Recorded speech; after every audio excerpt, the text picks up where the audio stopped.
I wouldn't say it's the worst song. I just say it's the song that somebody just didn't know how to use it. I think it was the Pop Champagne song.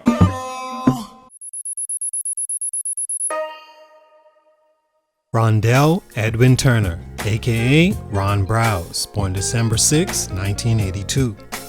Did Ron Browz kill Autotune and his career? Today's feature, back in 2008, burned like a comet falling to Earth. Was hot when it started, at the top of the game at one point, but only lasted a short time until his flame crashed and he was never heard from again. It brings up an interesting question when it comes to hip-hop. Would you rather be the artist that burns bright but for a short time, or burn consistently, like a candle, lasting as long as you have wax to burn? Ron Browz jumped on a wave back in the late 2000s as a joke and became ultra popular for it. He was making club hit after club hit back then, even if the songs were some of the most annoying you've ever heard. There's only so much you can hear someone scream "Pop Champagne" or "A-Rap Money" before you just want to walk out the establishment. Not to say those songs weren't hits, more so speaks on the popularity Ron Browz was able to garner and the popularity of Autotune, a feature hip-hop discovered mainly through artists and former Stunted Growth feature T-Pain that was drugged through the alleys and gangways of rap and hip-hop music until the sound was completely saturated and had to be stopped thanks to Jay-Z and his song D.O.A. that turned most rappers away from using the feature in their music as a way to cheat themselves to a hit single. When Jay made that song, all his stan rap followers put the T-Pain down, or at least hid the fact they used it and it lost its popularity. I'm of the belief D.O.A. may have even been directed at Ron Browz mainly, as he was the only one at the time overusing it to the point his vocals were distorted throughout the entire track as he simply screamed whatever he thought black people liked. Who doesn't like champagne and being able to pop and spray it all over the club like you have money to burn? Speaking of money, who doesn't want to have an abundance of it, like an Arab oil tycoon spending it in frivolous ways that don't matter more than the fun you're having at the moment? Ron Browz, I'll give it to him, was able to capture that feeling and turn it into hits that set his career off and took him from the guy that made the beat of the best diss song in rap history to an actual music artist signed to one of the biggest labels in hip-hop, working with major artists and having rap's most famous artists arguably write an entire song directed at you, even if it was the one specific reason your career in music ended. Ron Browz definitely had a spark when he started. Now he's clinging on to the ether to save his life. The irony. What happened to producer turned rapper Ron Browz? Let's talk about it. It's your boy JC Stunted Growth Music. Let's get it, man. Take a minute to like, subscribe, and comment on who I should do next. You can also send a super thanks by clicking the button below. Enjoy the video. Ron Browz is a music producer and rapper that initially got his start in music producing for fellow Harlem rapper and hip-hop legend Big L, most notably Big L's song Ebonics. He got his first start with Don Diva magazine owner Kevin Childs at 12 years old before Childs was incarcerated and the deal fell through. He taught himself to make beats before meeting Big L and working on songs together. He got his first big look when Nas chose a beat he made to famously diss Jay-Z during their back and forth beef.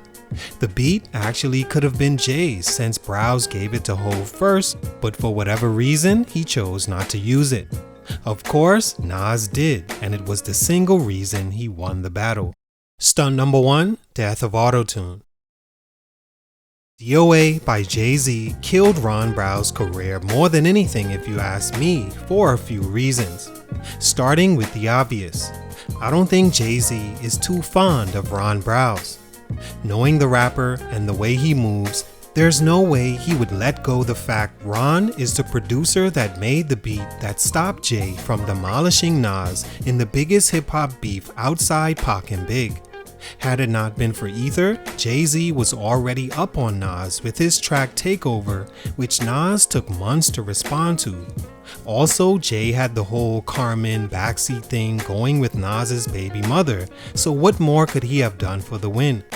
Until Nas pulled out the illest beat for a diss song, mixed with the perfect artist to rap on it, and Jay was finished. The word ether later became its own verb in hip-hop and outside of it that could be used to describe absolutely dominating someone else physically or verbally.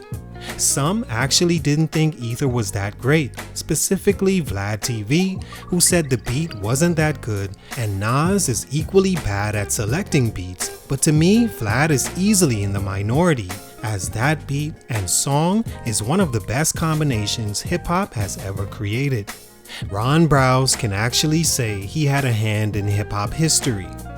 On the flip side, I think that put Ron in a tough space. On one hand, he gets to work with a legendary artist like Nas. On the other, Nas is dissing another legend who Ron is probably a huge fan of, that has the pull in the music industry that could end his career. The beat already being sold and worked on by Nas, nothing much Browz can do but own it, and that's what he did. Autotune blows up and Ron Browz finds another spark in music by jumping on the wave around 2008. He creates Pop Champagne, Jumping Out the Window, and A-Rap Money. All hits that were the songs of the moment, highly auto-tuned. Jay-Z drops the record D.O.A in 2009, and everyone thought he was referring directly to T-Pain, but I think this was the shot at Ron Browz Jay was waiting for, and indirectly it hit dead center. Browz claims he was on the verge of rapping without auto-tune anyway, and D.O.A wasn't toward him, but I firmly disagree. Either way, Autotune's popularity was affected, and artists that were only acceptable because they used it, like Ron Browz, were finished. I guess Jay-Z won the war after all. Stunt number 2, shelved by the label. Ron Browz's next growth stunt came as a result of his label not wanting to drop his debut album for whatever reason. Late 2008, he signed a deal with Universal Motown and began working on his album Ether Boy. He drops Pop Champagne, which he allowed Jim Jones to place on his album.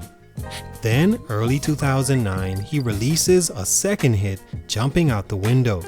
He was also on the Busta Rhymes 2008 single A-Rap Money, making that period in hip-hop essentially the Ron Browz era of ringtone rap for as long as it lasted. His name was no question ringing in the industry as far as fans go, and an album was expected to arrive sooner rather than later. For reasons Browz isn't clear on, Universal refused to release the album, with Ron actually alluding to maybe it being because of Jay-Z and the effects of D.O.A on the industry in an interview with Vibe magazine, and I would consider that. I think Universal also saw that Browz, as an artist, was simply a wave that was inevitably going to wash up on shore and his popularity not last, and refused to invest in rolling out a full album. He was a ringtone artist and not a viable album artist in their eyes. Stunt number 3, being released from the label. And lastly, I think Browz being allowed to move on from Universal hurt his growth in music because it forced an artist only popular because of the reach a major label gave him to have to survive on his own, and Ron Browz wasn't the artist I think that could do that. He began making music without auto-tune, like a track with Foxy Brown called Ride Your Bike and others. What was clear was without auto-tune or its popularity, Ron Browz was just another good to okay rapper and a flash in the pan that was saved by the tsunami auto-tune was in the perfect era. Because he couldn't get Universal to take him serious, even though according to him he had Drake momentum, he asked to be released and the label happily obliged, and Ron Browz began his decline. He releases his album July 20th, 2010 independently, and for all intents it flopped, and Browz never managed to find that flame again. All in all, Ron Browz was a talented producer and hook maker, but he lacked actual substance to his music as a rapper that could have gave him longevity. Still, he had a nice run lasting about a year, which is more than most aspiring rappers get, and he can forever say he made one of the most famous beats in hip-hop history, which every chance he gets, he does. But as a rapper, for these reasons, his growth was stunted. It's your boy JC Stunted Growth Music, and I'm out.